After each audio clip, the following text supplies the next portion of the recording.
The fourth movie of the Expendables franchise, 2023's Expendables, was a disaster in pretty much every sense, that put the final nail in the coffin of a franchise which had already seemed dead and buried 9 years earlier.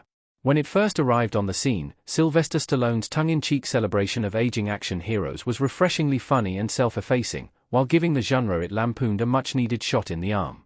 3 rinse-and-repeat movies later, Stallone, Jason Statham and company really ought to have left it alone, but apparently couldn't help themselves.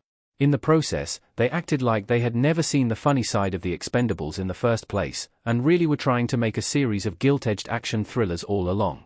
Their sudden commitment to taking a tired, stagnating franchise seriously made it even worse when its fourth installment was by far the worst movie of the lot. The Expendables 4 bombed harder at the box office than all of Sylvester Stallone's 1990s missteps put together, and made us wonder whether the original premise for the franchise was really as good as it first seemed.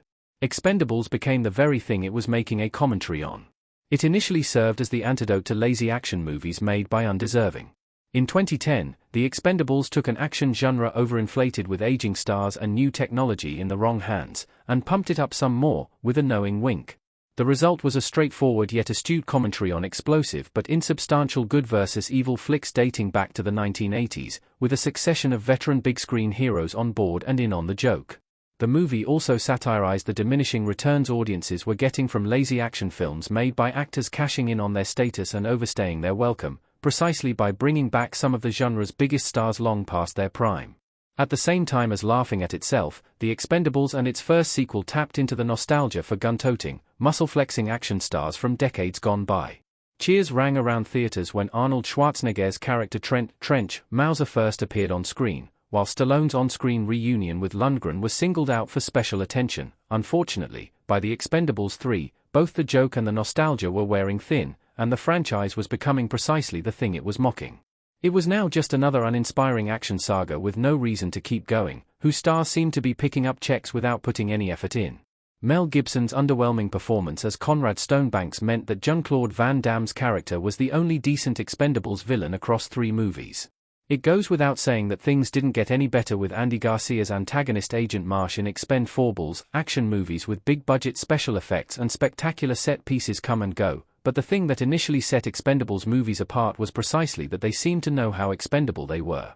The filmmakers appeared fully aware that their work wouldn't be considered a masterpiece on any level, and leaned into the slapstick elements and self-referential humor that became some of the franchise's biggest strengths. By the third movie, however, the franchise's light-hearted take on its own place in cinema was no longer as prominent, as Sylvester Stallone and director Patrick Hughes seemed to believe they were making a serious action thriller. In 2023, things got even worse, as Expendables was devoid of both the knowing humor that made the first movies so entertaining, and any sense that its key players were even trying anymore. Stallone was no longer on writing duties, while director Scott Waugh and his editing team cut up the film like they were trying to make action star-themed confetti. What's more, the movie appeared to be trying to turn Jason Statham into a romantic lead, pairing him with Megan Fox for an utterly vapid and pointless subplot. If that wasn't bad enough, the filmmakers tried their hand, and failed, at tech surveillance via Andy Garcia's CIA agent Marsh, while very little of the impressive $100 million budget for The Expendables 4 seemingly went on some painfully bad CGI. The movie wasn't just badly made, though. The Expendables 4 was doomed to fail before it even got going, after sitting in development hell for several years. The Expendables 3 was hardly a successful act to follow, as it barely broke even at the box office following an online leak and received a critical panning. Key franchise stars Arnold Schwarzenegger, Jet Li, and Terry Crews also departed after the third movie, and Sylvester Stallone himself even quit the franchise in 2017. The writing should have been on the wall for everyone involved at that point, but it seems that certain people simply got greedy, and assumed it would be an easy win. Expendables was the commercial disaster it deserved to be. It made for a disappointing end to a franchise which had initially been such a welcome and uplifting addition to the action genre, riding a wave of nostalgia for an era when genuine action legends were cinema's biggest draw.